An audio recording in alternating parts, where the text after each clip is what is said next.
പാപപരിഹാരമല്ല വേദപുസ്തകത്തിലെ പാപപരിഹാരം.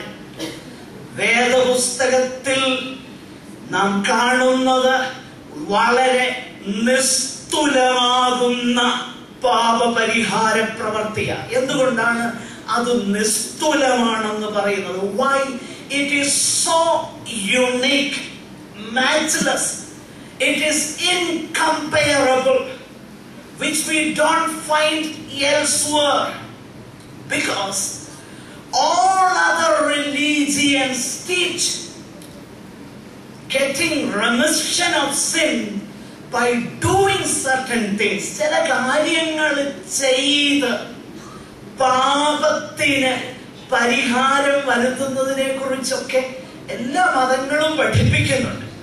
എന്നാൽ ക്രിസ്തു മാർഗം, ഞാൻ ആ വാക്ക് ഉപയോഗിക്കട്ടെ, ക്രിസ്തു, it is not a religion, rather it is the way. ഇത് മാർഗമാണ്, ഇത് റിലേഷൻഷിപ്പാണ്, ഇതൊരു മതമല്ല. ക്രിസ്തു മാർഗം അത് വളരെ യുണീക്കാണ്, അത് വളരെ നിസ്തുലമാണ്. അതിന്റെ കാരണം എന്താണെന്നറിയാമോ? ഒന്നാമത് നമ്മൾ കണ്ടു പ്രായശ്ചിത്തത്തിന്റെ ആവശ്യം, ദൈവത്തിന്റെ കോപത്തെ കുറിച്ച് നമ്മൾ കണ്ടു. രണ്ട്, ഈ ദൈവത്തിന്റെ കോപം വരുമ്പോൾ മറ്റെല്ലാ മതങ്ങളും പഠിപ്പിക്കുന്നത് ആ കോപം ശമിപ്പിക്കാനായിട്ട് ആരാണോ ദൈവത്തെ കോപിപ്പിച്ചത് അവര് പരിഹാരം ഉണ്ടാക്കണം. അവര് പരിഹാരം ഉണ്ടാക്കുമ്പോഴാണ് കോപത്തിന് ശമനം വരുന്നത്.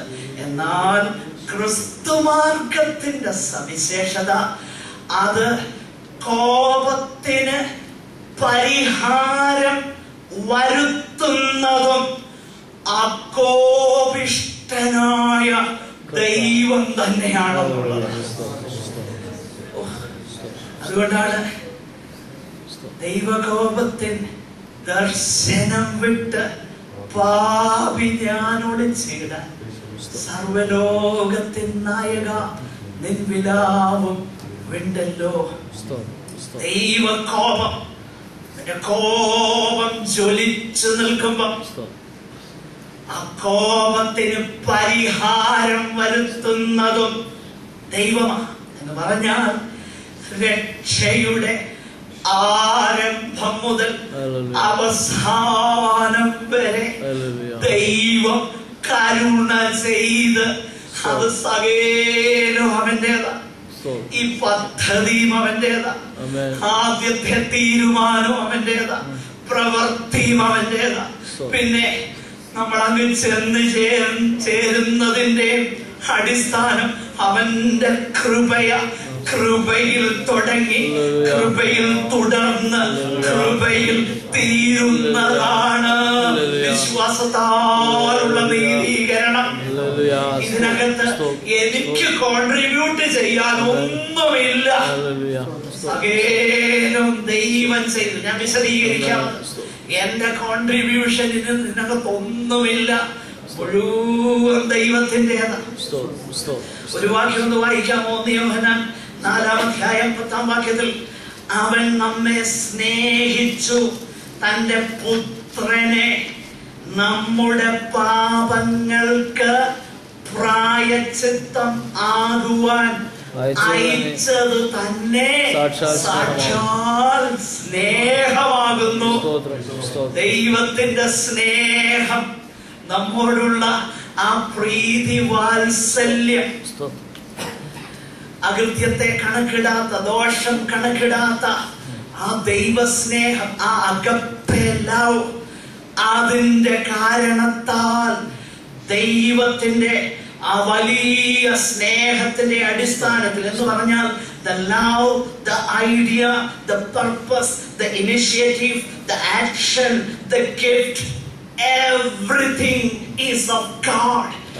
ഇത് ഈ രക്ഷണ്യ വേലയെന്ന് പറയുന്ന അതിന്റെ ഐഡിയയും ആ പദ്ധതിയും അതിന്റെ ഉദ്ദേശവും അതിന്റെ ഒന്നാമത്തെ ചുവടും അതിന്റെ പ്രവൃത്തിയും ആ ദാനവും എല്ലാം ദൈവത്തിൻ്റെതാ. മുഴുവനും ദൈവം തന്നെ തന്റെ കോപത്തിന് പ്രായശ്ചിത്തം വരുത്തുവാൻ. ആ പ്രായശ്ചിത്തം എന്താണെന്നുള്ളത് നമ്മൾ ദൈവത്തിന്റെ വചനത്തിൽ വളരെ വ്യക്തമായിട്ട് വായിക്കുന്നുണ്ട്. അവന്റെ രക്തം, അവന്റെ പുത്രന്റെ രക്തമാണ് പ്രായശ്ചിത്തമായി തീർന്നത്. സ്തോത്രം. ലേവ്യ പുസ്തകത്തിൽ അതിനെക്കുറിച്ച് നമ്മെ ഓർപ്പിക്കുന്ന പല കാര്യങ്ങളുണ്ട്. പഴയ ആ നിയമത്തിൽ കാണുന്ന ആ സാക്രിഫിഷ്യൽ സിസ്റ്റം എന്ന് പറയുന്നത് അത് ദൈവം തന്നെ നൽകുന്നതായിട്ടാണ് നമ്മൾ വായിക്കുന്നത്. ലേവ്യ 17:11 മാത്രം പെട്ടെന്നൊന്ന് വായിച്ചേ, എളുപ്പം മുൻപോട്ട് പോകാം.